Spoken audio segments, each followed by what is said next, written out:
In this video, you will learn the basics of graphing polynomial functions. This is part 1. You will start by finding x-intercepts by factoring and finding y-intercepts. By the time this video is complete, you should be able to recognize the characteristics of the graphs of polynomial functions, use factoring to find zeros, identify zeros and their multiplicity, determine the end behavior, understand the relationship between the degree and the turning points, and be able to graph polynomial functions. So remember that if you have a polynomial function, that the values of x for which the function is equal to 0 are actually called zeros of the function. We can also call those, we can call them zeros, we can call them solutions, and we also sometimes call them roots. If the equation can be factored, then we use the zero product rule and say one of those factors has to be 0.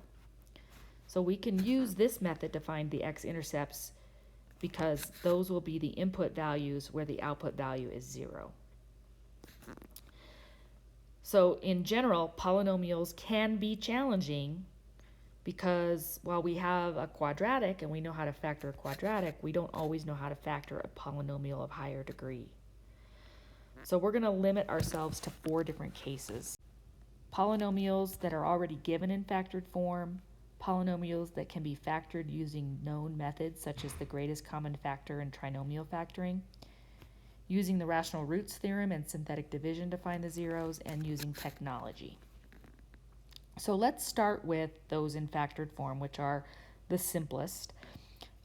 Basically, what we're saying here is we're going to use the zero product rule. So we want to know when is f of x equal to 0. So we set f of x equal to 0. And then we use our zero product rule, which says either 5x minus 1 is 0 or x plus 3, I can say x plus 3 squared equals 0. This will give us 5x equals 1 or x equals 1/5. For this second piece, I'm going to write it out. I don't really need to, but I want to illustrate a particular point because I could take the square root of both sides. But what I want to illustrate is that we actually get 3 zeros. It's just that 2 of them are the same, and we say that -3 has multiplicity 2. For our other example here, part B,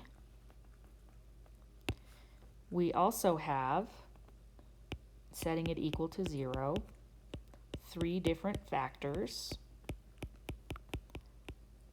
We have 4x,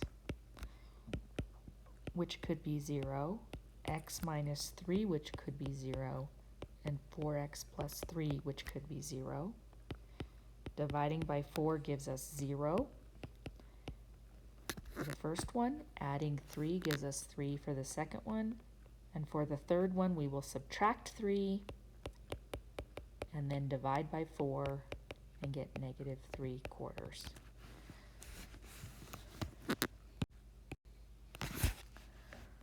So what if our polynomial is not already factored and we need to factor it? So what we do then is we set the function equal to 0 just as before. We factor out any common monomials, greatest common factors if we can.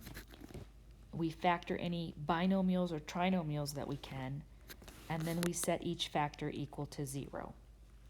So in this particular case, I notice for part A, if I set this equal to 0, that all of these have not only a common factor of x, but also a common factor of 2.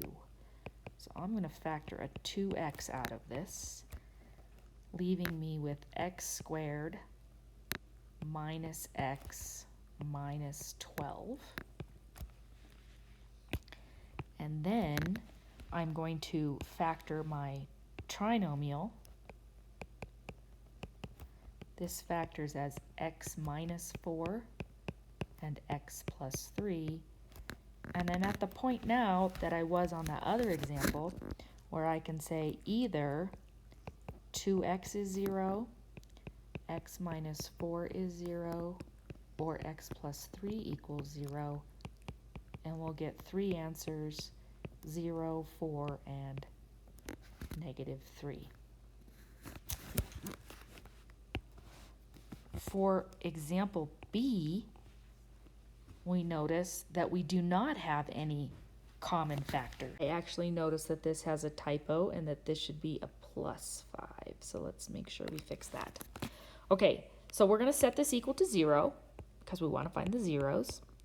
And we notice it has more than 3 terms, so I can't factor it using the factoring of trinomials, but sometimes when we have 4 or more terms, we can factor by grouping.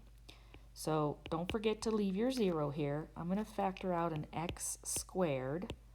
That's going to leave me with an x minus 5.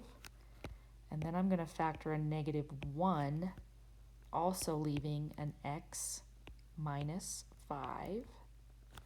And then I'm going to take out this as a binomial factor, x minus 5, and I'll be left with x squared minus 1.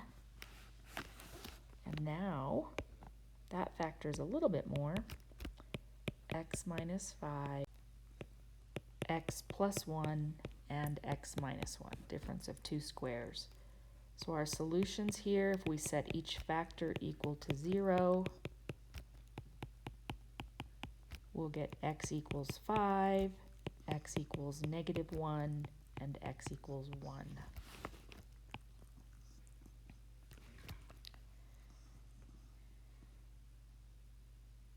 So, determining the intercepts of a polynomial function. So we're going to start with this example here, and we want to find the intercepts. Well, the x-intercepts is what we've just been doing. So let's do that first. To find the x-intercepts, as always, we set the function equal to 0.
x and the y-intercepts.